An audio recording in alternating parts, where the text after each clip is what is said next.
This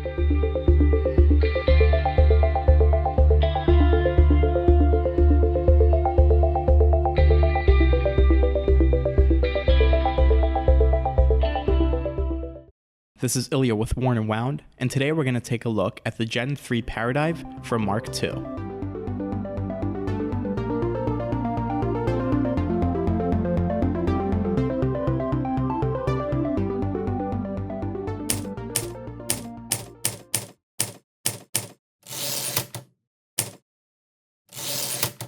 The Mark II Paradive pays homage to the Benrose Type 1 divers from the 70s, produced for the American military under spec. These classic watches are stripped-down military classics, and they're absolutely adored by vintage military watch collectors. Today, however, they're relatively uncommon on the market as supply dwindles down, and even fewer are available in the condition that you'd want them to be in. Check the description below for a link to a primer on these watches. The Gen 3 Paradive is, as the name suggests, the third iteration of the watch, and it's now part of Mark II's ready-to-wear series. All ready-to-wear watches are manufactured in Japan to spec, with final QC and even some assembly performed by Mark II proprietor Bill Yao in his Pennsylvania workshop.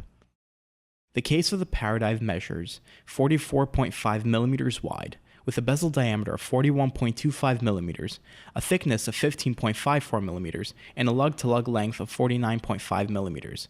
This is a watch with some presence, but because the case is asymmetrical, the dimensions are actually a bit misleading. The watch wears more like its bezel diameter than its actual case width. As you might expect, the Paradive features some upgrades from the historical model. The bezel here is 120 clicks, and it replaces the bidirectional action of the original. There are 3 inlay options here.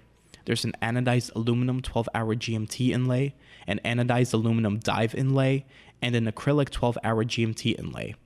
I've had the pleasure of checking out both the aluminum and acrylic versions, and both are nice, though the impact is obviously quite different between the two. Because it's matte, the aluminum option's a touch more subdued, but the acrylic is far truer to the original watch, which had molded depressions in the rear of the insert that gave the numerals a wild, almost three-dimensional look. Bill Yao does something similar here to great effect. The domed acrylic of the original is upgraded to a double-domed AR-coated sapphire crystal. And, unlike the original, which featured a monoblock case, the Paradive has a screw-in case back which, as far as practicality is concerned in a modern watch, makes much more sense. The case is rated to 200 meters and it's verified according to ISO 6425. The lugs on the Paradive are drilled and not fixed like the original, though there were some earlier iterations of the watch that had standard spring bars too. There is, however, a small issue here. The holes are relatively narrow and the lugs are quite deep, so you need a very thin and long poker tip to utilize the drilled lugs. A safety pin works, though it's not ideal and you should be careful not to prick yourself. It is worth noting that there's currently a production run of about 200 units designed to take on Seiko's legendary 2.5mm fat spring bars. The dial here is straightforward and highly legible, and it's one of the hallmarks of classic military design. There are hash marks for every minute, loomed plots for every hour with an upside-down triangle at 12, rectangles at 3, 6, and 9, and circles for all the other positions, and a date window at 4:30 should you want it. There's some stealth branding right below the 6 o'clock marker, but that's pretty much it. The hands are ladder style and generously filled with lume.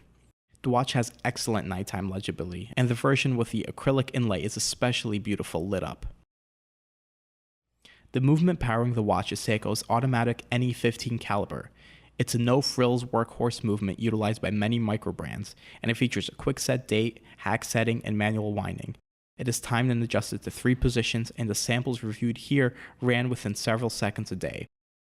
The full kit includes either a basic black nylon mill strap or a branded rubber strap for an extra $25. It also includes a strap changing tool, some extra spring bars, and a nice hard shell carrying case. The rubber strap is excellent. It's thin and it has an elegant taper, so it actually sits close to the wrist, and it's not bulky in the way many other rubber straps are.